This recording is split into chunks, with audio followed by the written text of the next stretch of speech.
Hey guys, hope you're doing well. This is our new series that we're doing, Behind the Song.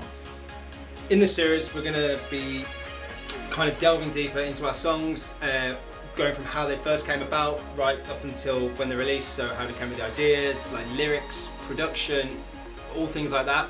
So we thought it'd be quite interesting. We get asked quite a lot about that stuff as well, so let's get on with it. Let's do it. So the first thing that I'm going to go through is the drums. So when I had the demo sent to me from Dave, the drums sounded cool, but a lot of it was just electronic, and it was a very basic drum track. It was just very scratch. So we wanted to record real drums onto it, which we did just downstairs, and we recorded a lot of different layers, added some samples to it, and made it sound really huge. And then threw some reverb, other crazy effects behind it. Here we go, I'll show you.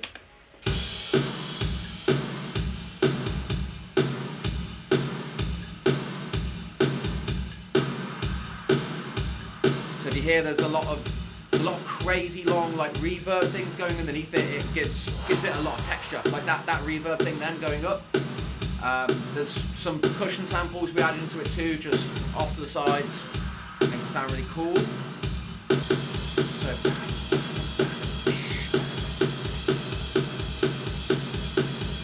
So yeah, it's like a wall of sound just hitting. It's really, it's really huge. It hits really hard, and yeah, slaps. Okay, so the next thing we're gonna do, we're just gonna go through the verse real quick, and I'll just show you some of the things that we added in there on top of those drums. So guitars, just like strumming, like chugging kind of thing, really fills it out. And there's some other cool guitar parts as well. I'll just play those for you. So if you listen to these, I'll turn them up real loud.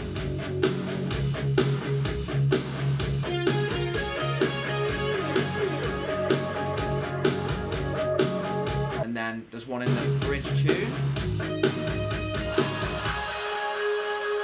Just a very like delayed kind of thing. A lot of reverb just to fill out those spaces.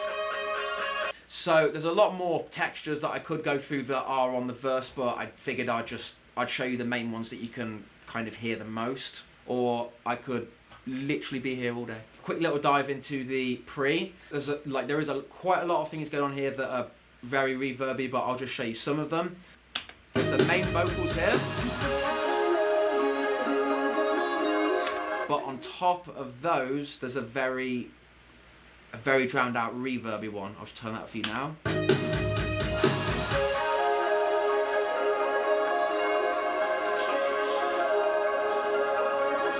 So that's going behind it. That's super quiet behind it, but it makes it sound like way bigger. It's crazy. I'll just pick out the synths that kind of drive it the most, that kind of give it the vibe that it was going for. So if I play it,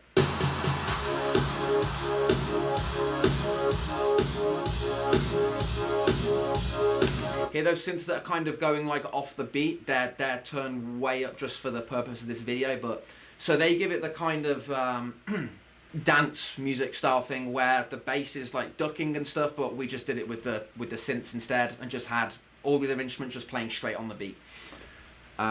Gave it a really cool texture. And finally, I'll just break down the solo section very quick. So it's got a lot of those synths on that before, just still going on, but there's a fat guitar solo that goes through it this time.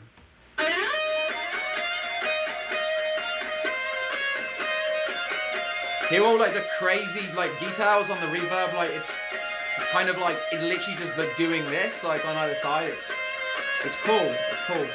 Suited it really well. So that pretty much wraps it up for things on my end in terms of just some of the production that went into it, some of the layering, and yeah, I hope it was a great insight into how we made this. So Save Me came about the same time as when we released Change My Mind, and we were at this kind of fork in the road with the band of where to take it stylistically, lyrically, musically, everything.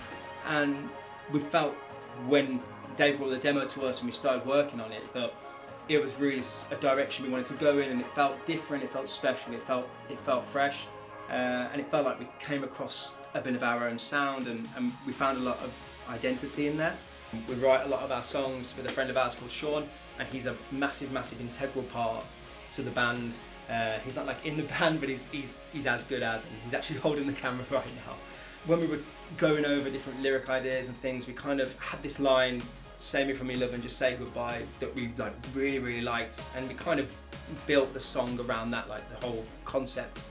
It's about when you're in a situation with someone and you know it's not right, you know it's not working, but you're not strong enough to kind of leave, so you're kind of begging and praying them to go, "Look, you need to save me by walking away because I ain't got it in me."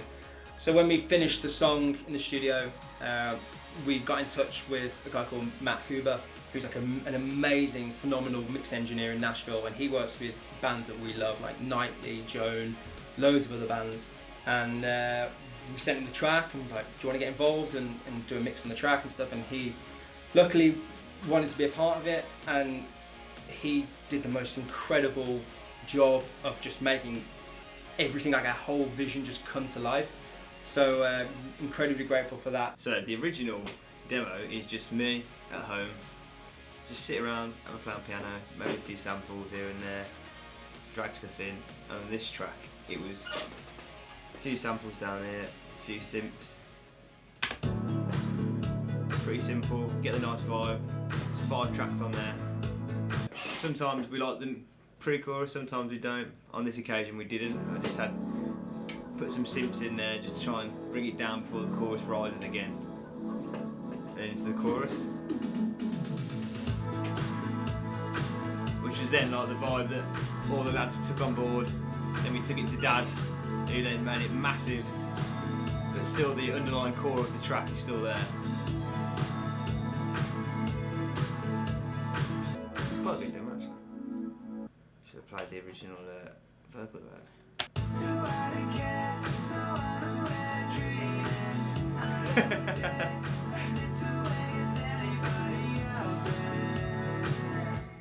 Yeah, that's it really. 7 tracks. Sent to the lads. Happy days. On the actual studio version there's about 120. So that's how much it goes from this to that.